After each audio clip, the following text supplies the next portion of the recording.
This is Continuum Drag, a podcast where we watch sci-fi, fantasy, and everything in between. This week, Doomwatch, Season 3, Episode 12. I have a question niggling at me. What's Doomwatch doing in this mess?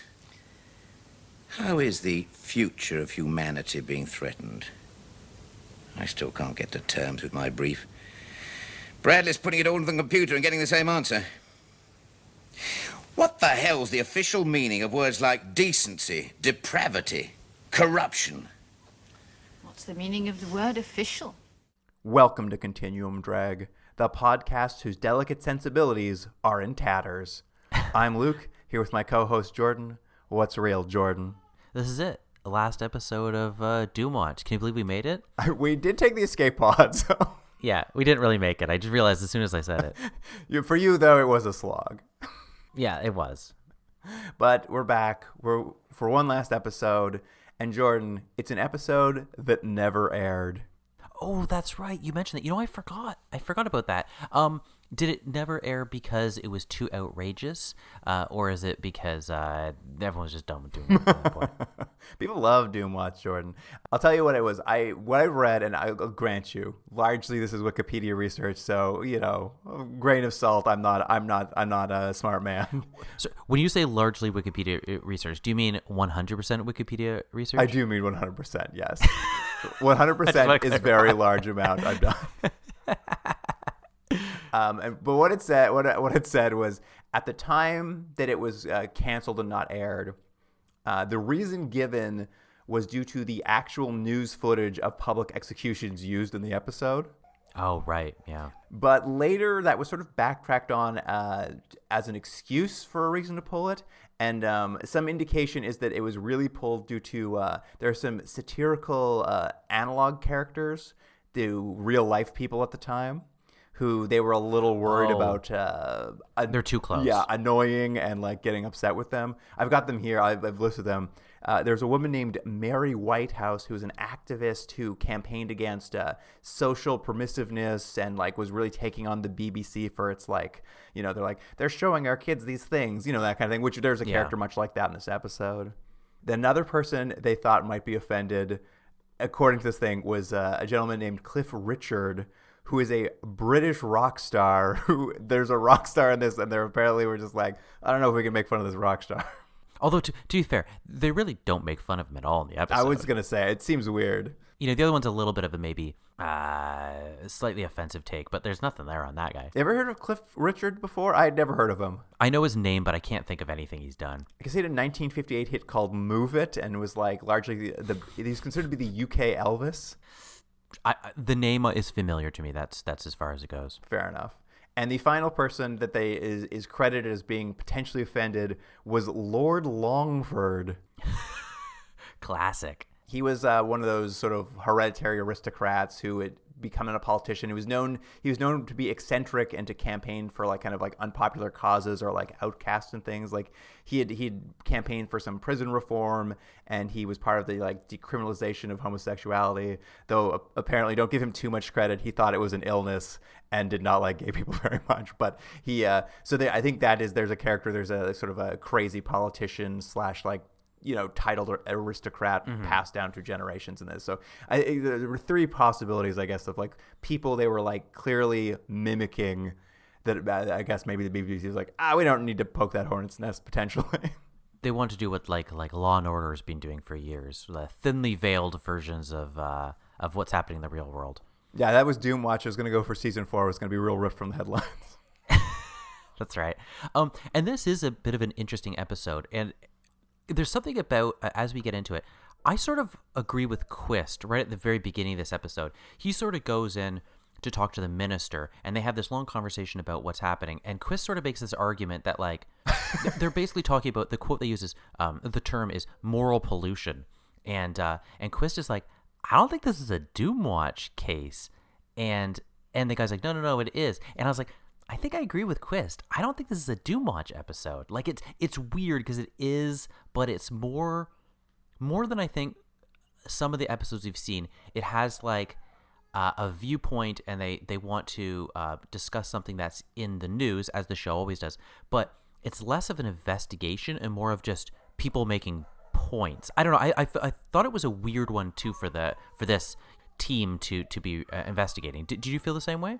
Yeah, I mean that is a bit of an odd one. We'll get into it, I guess, when we get into the episode. But it's just like it does feel like Doomwatch has less to do, and they largely are not active in the episode.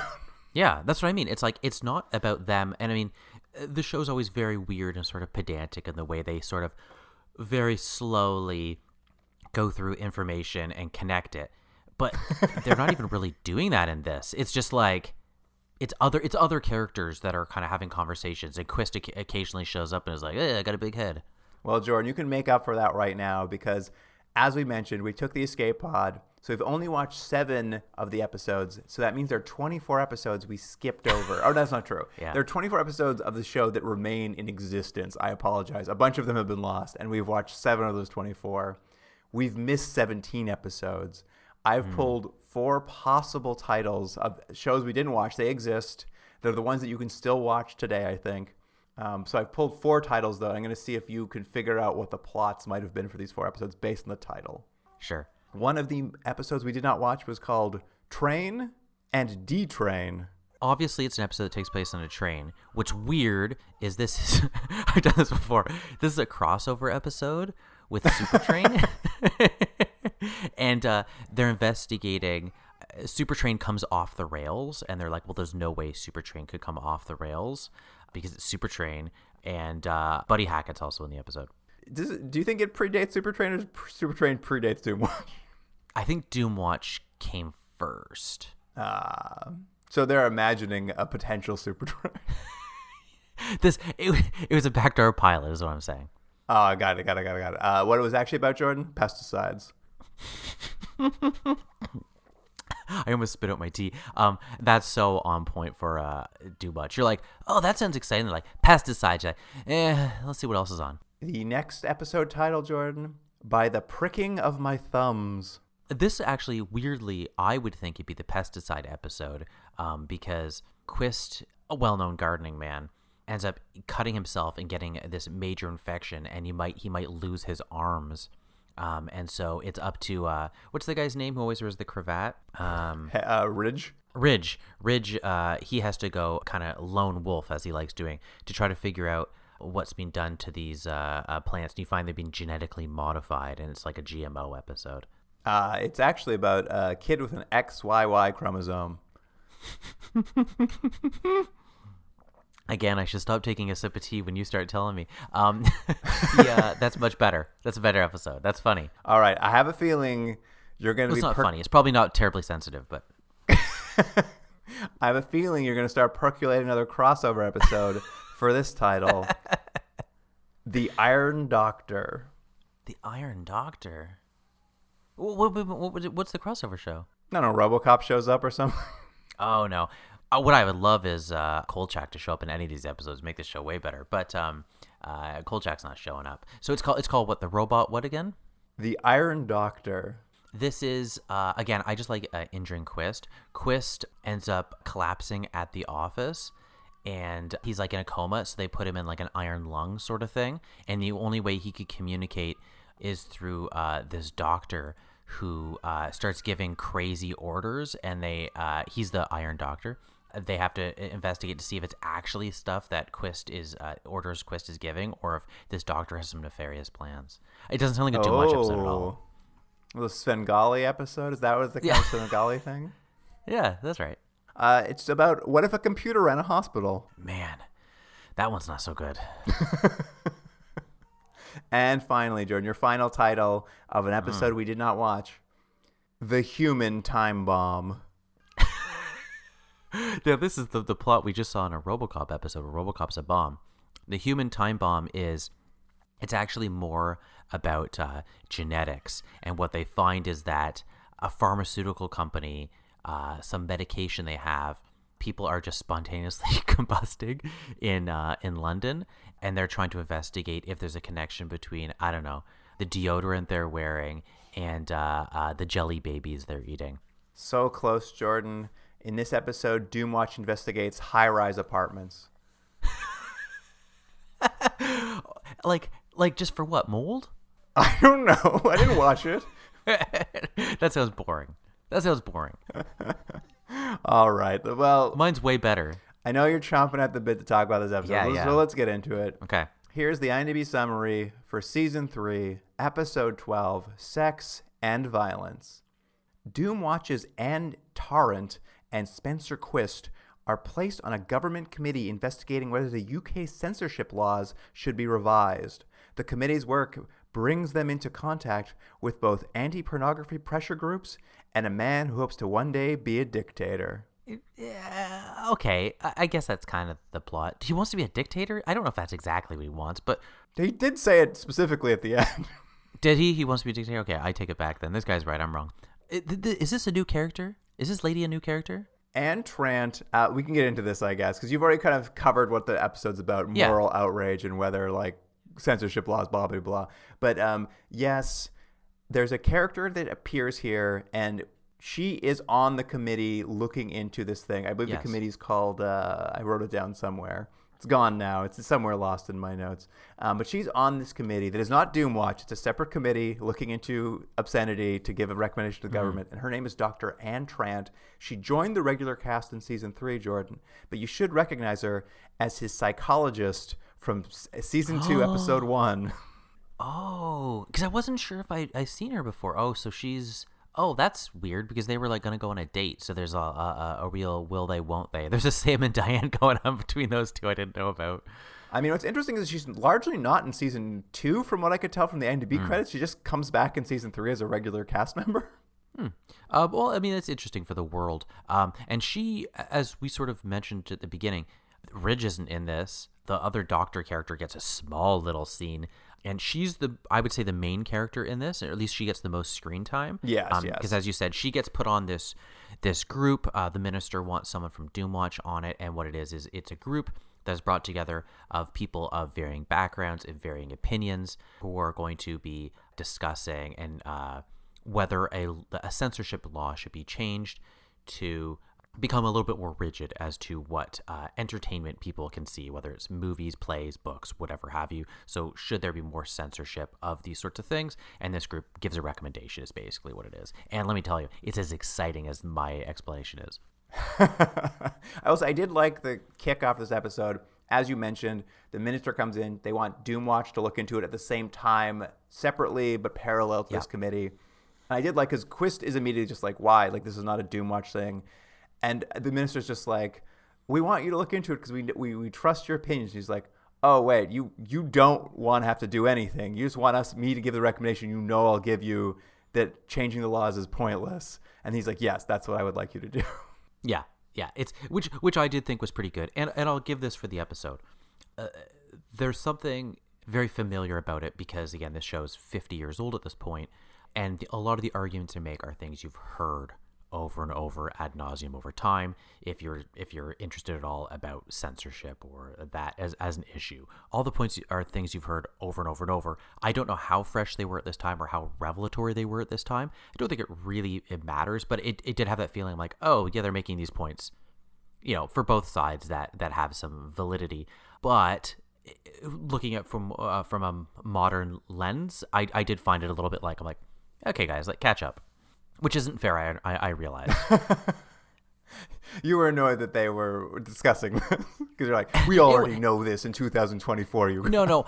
I know it's an unfair thing. It's just there is I think you would agree there's a familiarity, right? Like you've heard. It's a 12 Angry Men sort of structure to this thing where you're going to get the different views on the thing. I think it's okay how it's done, and I think it's pretty even-handed in terms of what they show for the most part. I mean, where they're going to lean, and I think most of the audience would lean to, obviously, more censorship is not a good thing. But I think they do a pretty decent job of getting there. Well, on your point about 12 Angry Men, let's talk about the people who are on the committee, because we quickly get introduced to them because it's not a Doomwatch show. It's this committee show, this random committee show. And on the committee are a vicar and an anti-smut/violence activist who's really presented as a classic busybody. She's a real classic busybody who are falling on the side of more censorship. And then on the other side, you've got a university professor, an educationalist, of course, Dr. Anne Trant, and then kind of the deciding vote, the one who can kind of split the vote for some reason on the committee, is a pop singer, Dick Burns. Yeah, and you're right. He's sort of the deciding vote, I think, because like a lot of things where it's the Supreme Court or something, you know how people are going to vote. So some of these people, it's very obvious which side they lean on. And I can't remember what the number is, but it's like 3 and 3, and he's the extra person. So it's interesting that they mention he's the deciding vote. It doesn't get that much time. It gets like 2 scenes, but you almost would think that similar to 12 Angry Men, which I meant, you would think the thing is about slowly convincing him of something over time, but that's not really what this episode is about. It's more about how people can possibly be affected by what they see and by constant repetition of stuff in the news. That's sort of more where they're interested. I just thought it was very funny that you've got a committee. There's one side's one way, the other side's one way. It's all about censorship, about sex and violence. The only one who can break this tie is a rock and roll star. I'm like, is he the most middle ground? Is he the most middle UK? You make a good point. It could be like a bus driver or a waste disposal person. Yeah, maybe that, but it's fine. You at least get a character named Dick Burns, which is funny. Yeah. I didn't even think of it. But Doomwatch, while it is sidelined, does still kind of run through the background of this episode because after this committee's got started, Dr. Anne Trant goes to go see a play with a lot of nudity and simulated sex, a play called Do It, but it's being protested by an activist group who want to shut it down for its moral depravity. And when she tries to go into the play, a woman in the protesters just beats her savagely, apparently. Yeah, it's sort of like she's trying to get in. You got your classic thing. They're sort of like blocking the way, like you see at a lot of these types of protests, and with like placards, they're waving and stuff. And she's just like, you can't get in here. And then it's like she sort of like gets bumped, and it gets out of hand really quickly. And she sort of like really scratches up this doctor's face. And this allows us to get introduced to a new Doomwatch member who apparently was introduced in season 3, Commander Neil Stafford. He seems to be some sort of ex-law enforcement. He at the point he's just like he's not into Quist's quote liberal agenda, so he kind of gives a different viewpoint on the team. Yeah. And he appears to be largely stepping in to the vacancy left by Ridge, who I was kind of going back over season 3's credits, and it seems like Ridge was phased out over the course of season 3, and this guy was kind of stepping in because I think Ridge is gone by mid-season, and this guy is kind of like the new, filling that role essentially. So who's like just like randomly having sex with women? I mean, it's just happening off screen. We assume Ridge is out there somewhere. He's still doing it, just unofficially. And this character, this Commander Stafford, he tracks down the woman who beat up Dr. Tarrant. And Tarrant, that's how I'm pronouncing it now, I guess. Anyway, he tracks her down, and I gotta say, the actress they found for like the woman who beat her up, because essentially Dr. Tarrant will go visit her and want to talk to her about why she did it. And this actress is delivering, Jordan. She's like one of the best parts of this episode. I was like, this actress is bringing a lot more to this role than's required. And I looked into it. We've seen her before. Oh, really? Who is she? She's in an episode, I think the best episode of Star Cops. Oh, really? I was just like, nice to know she kept having a career. And I looked at her IMDb. She's actually had a long career. So I was like, I'm glad to see talent still rises to the top sometime. Where I think this show does well is it deals well in nuance. Again, what's bad about it is I think it has a tendency to be a real slog and slow, and it's sort of like we'll let you catch up to decide. Where they're good is scenes like this, where you have the doctor's come to visit her, and they don't have like a big fight. It's not people screaming. It's people having a very quiet conversation where someone feels very remorseful and the other person is not vengeful or at all. They're just trying to get information, and you have you learn more about both characters and their motivations behind the things. I think that was probably the best scene, a couple scenes in the show, is this explanation without beating you over the head with it as to how a very seemingly normal person can not only be sucked into a very vitriolic opinion, but could also become violent so quickly. I think they handle that well. Yeah, yeah. Essentially, the woman explains that she's a single mother. She's having trouble getting work right now because it's a downturn in the economy. Her son's been a bit of a troublemaker, he's a teenager, and she's been quite depressed and lonely recently. And she joined a conservative reform group called Housewife, just looking for companionship and like somewhere to go to be with other women who are having the same troubles as she is. And she's kind of been pulled into this thing, and the people who run it are fairly like extremist in their actions. They believe in raising arms to stop moral depravity. And Doomwatch kind of discovers this group is funded by a man, a lord named Ballantyne, and essentially he's been bankrolling a number of extremist kind of activist groups in the UK. And so this is sort of like setting up little pieces of this, and we'll see clips of him throughout the episode. He seems just to be a real grandstander, always trying to get public attention. He's a weird kind of like James Bond villain in the background. He's like an instigator, and clearly for his own means. Exactly. Back at the committee, though, they've been watching skin flicks. They've been taking field trips to Scotland Yard's adult film library. Yeah, there's something in this. I don't know much about how a lot of these laws are created, or how much content one needs to watch to decide if something is appropriate or not. But I do like that they imply that they sat down and they watched like a full feature-length porn, and there was something so funny about just a bunch of people sitting in a room. I'm like, you probably could have watched 5 minutes, 10 minutes of it and get the gist of what the movie's about. You don't have to watch the whole thing, because we see the very end implying they've watched the entire movie, and that tickled me. Yeah, I like that too. And it cuts, and obviously because Dick Burns is the main designing about, the camera cuts him. He's like, that was silly fun.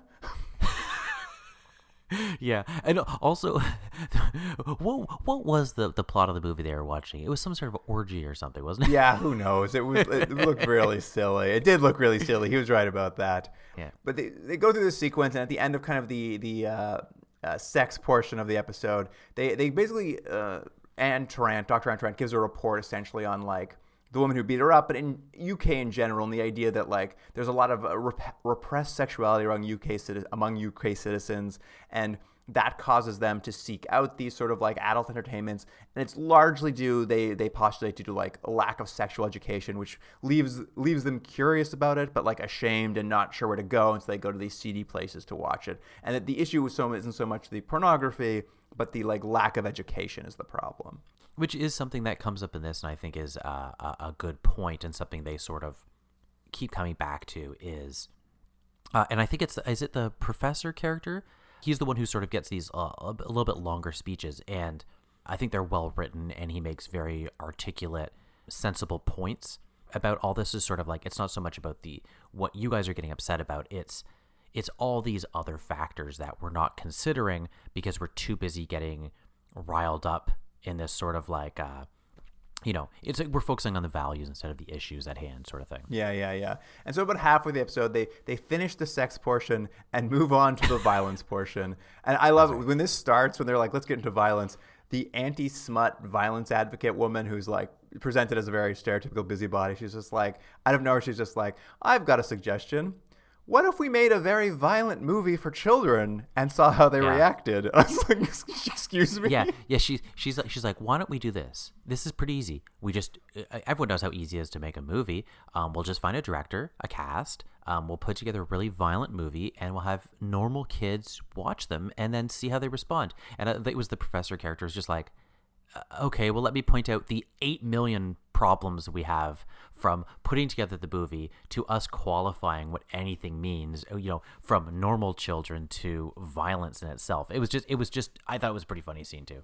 I just want to see the violent movie she makes for kids. Like, how violent is it going to be? It's just like a decapitation right at the start.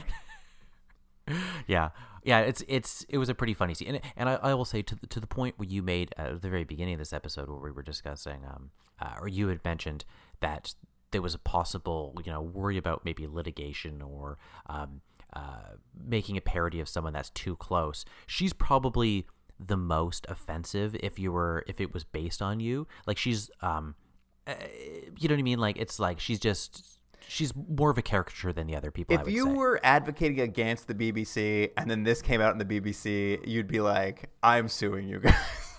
Yeah. She's the only character where you're like, okay, she's on the line of offensive. At any rate, they move on from that to watch documentary footage of a public execution in Nigeria. And I will say, we watched the whole thing, and it's a lot to watch a real public execution, unbeknownst to you when you think you're watching a fictional television show. Agreed. And there's something, not to put too fine a point on it, there's something so horrific when you see something that's real as opposed to something where we know it's fake. And I think that's, obviously maybe even a point they make in this is that you can watch the most violent movie ever, but it's not real and that no one's actually hurt and that it's all kind of for your entertainment. But when you see it for real, there's such a lack of cinematic quality that it's arresting in how horrible it is and how unmovie-like it is. Yeah, it's not dramatic in that sense, but it is upsetting. I mean, I don't know how to feel about this. I was just like, I can't, like, it was over, and I'm just like, what had happened? Why is that in the middle of this episode? I thought the same thing. I was looking down and making some notes when it started. I was like, oh, look at that. It looks like a real documentary. And then I look back, I was like, oh, you guys are actually showing this? This is maybe not necessary. I mean, it is sort of the point they're making in the episode, because, like, this is, again, Dick Burns' reactions, the big payoff to this, and he's quite upset by what he's seen, and I'm just like, fair, I'm kind of also upset that I just had to watch that.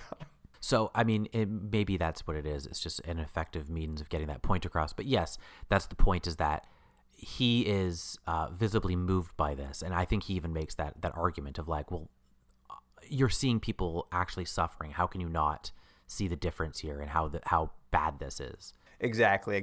And this is all, I guess, kind of leading up to the idea that because they've established he's going to kind of be the deciding vote ultimately, there's a moment where he leaves the committee and he's accosted by a woman in the hallway, and she's a member of Housewife, and she's begging him to vote on the side of decency. And this is again where Doomwatch finally re-enters the episode as Commander Stafford. He's tasked with tracking down this woman who accosted him, not because she hurt him or anything. They just want to ask her some questions.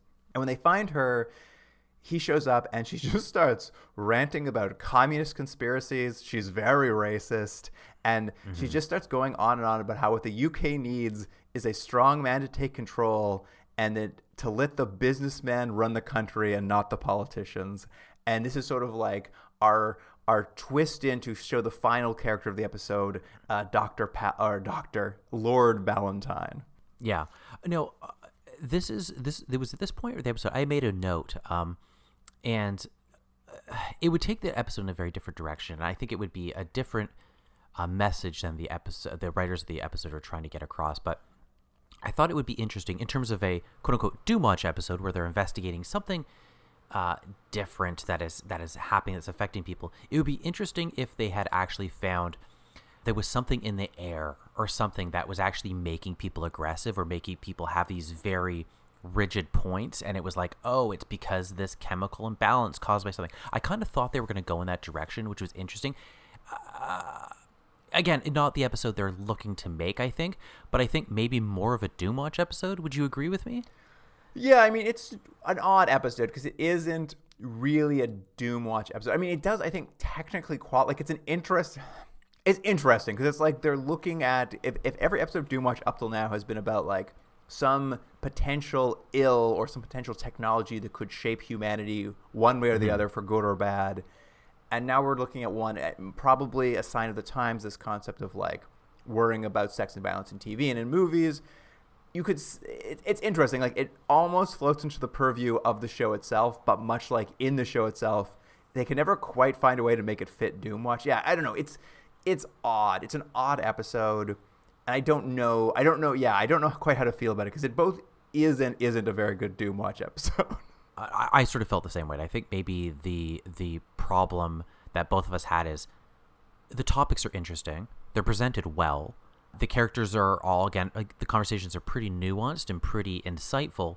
The problem is it doesn't make sense why Doomwatch, not Doomwatch the show, but Doomwatch the team is involved, because from everything we've established, they sort of threw it away in that beginning line where the minister's like, yeah, I just want to get the law that I want. It's like, I don't know if that's enough. It just feels like if you're the showrunner and a writer brought you this episode, you'd be like, you need something to make it science fiction-y or something to make this, something for this group to actually be involved in. I think that's the disconnect. I guess. I'm not sure. I mean, this late in season 3, I'm willing to give them like a pass, maybe to do like an outlier. But you're not wrong. It's both things are true. It's just like it's not really a Doomwatch episode, but it is weirdly. I don't know. It does also kind of like it skirts the line in a weird way. Anyway, we'll move on with the plot. The attitudes this woman expresses leads Quist to go visit this Lord Ballantyne, who has been funding these like reactionary protest groups, and he's great. They go to his estate. He rides up on a horse. He gets off, and he's just like, "Hey, man, more than happy to lay out my philosophy for you, Quist. Not a problem. Happy to do it." He's just like, "I'm extremely wealthy. I'm a hereditary aristocrat. I keep running for office, and I keep failing to get elected. I don't mind because I see political opportunity in representing extreme right-wing fringe views, building up some animosity." And he gives this whole like monologue. He's just where he talks about, he's like, in hard economic times of crisis, you can rally people around a distraction like moral decline. And if I build my brand here, if I build this like right-wing crazy brand now, let me tell you, the politicians are already laying the groundwork to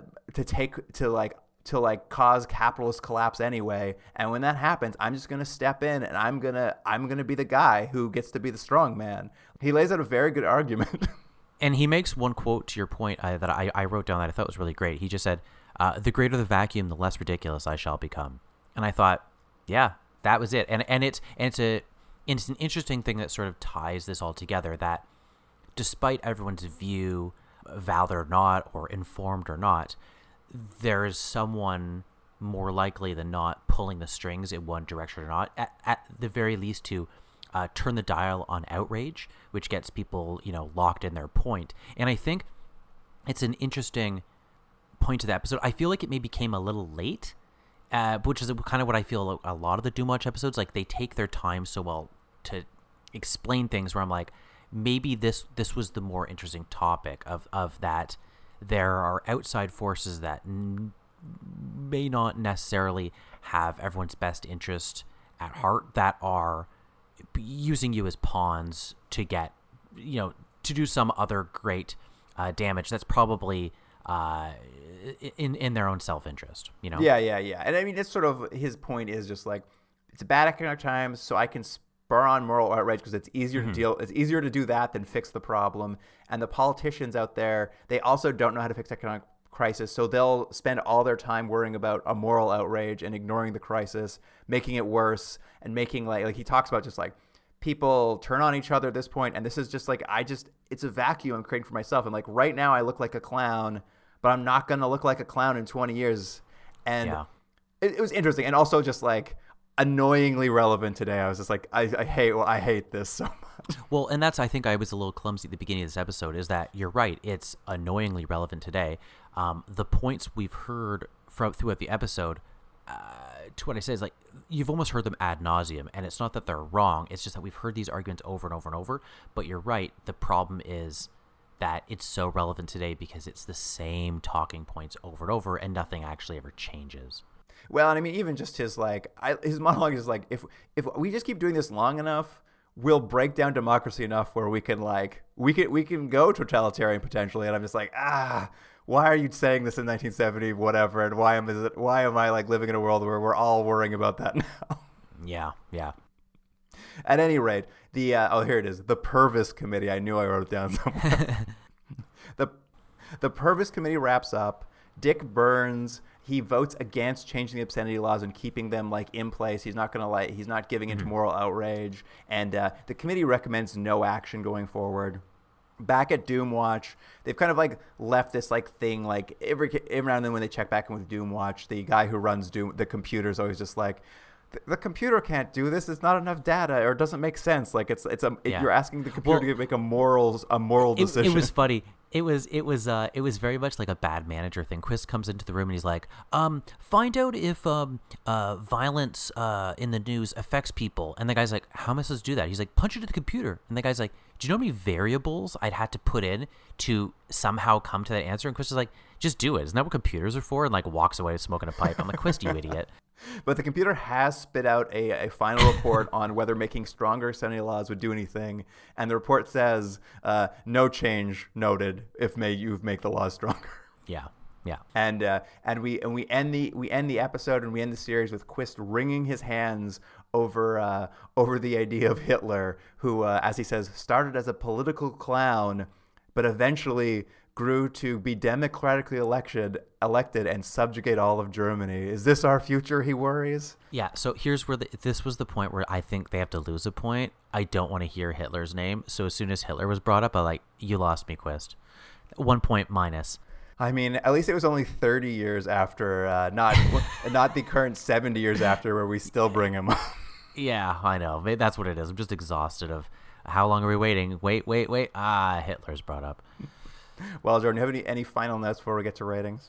No, I mean, I think we covered that this was a peculiar episode in a series that had several kind of peculiar episodes. Like, if you'd watched the first episode we did, the Plastic Eaters, I think it was called, that was a very particular type of show, and I thought it was going to be more like that. And I'll be honest, I enjoyed that more than I like this type of episode. I don't think this was a badly written episode by any stretch. I just don't... It's not the kind of show that I found terribly entertaining. It felt like watching a debate, which is fine if that's what you're into, but I was kind of hoping for like someone's hands to melt or something, you know? Yeah, I hear you. So what do you want to give it for sex and violence? I'll give it a 4 out of 10. 4 out of 10. I'm going to give it 7.5. Oh, my goodness. It's a weird one. I have very weird feelings about the public execution in the middle. I have very weird feelings. Like, it's, as you've said, is it an episode of Doomwatch? I'm not really sure. I think it does qualify, but it's a weird one. But I think it's like in the middle of the end of their third season. I don't think it's crazy for them to do something odd. I found it more interesting as like a time capsule back to that period of time than anything. Like, it's a weird little time capsule to like what people were worrying about in that period of time. And I think there's some great performances in the episode. I think there's some good monologuing in the episode. I don't know. I enjoyed it more than you did, obviously. So yeah, I don't disagree with any of that. I just think it's a boring episode of television. That's what it comes down to. It's just like that's boring. where we disagree. Yeah. All right, Jordan. Let me punch this in the computer bag computer, and we'll see the final series rating for Old Doomwatch. My guess is 4.73. That's my guess.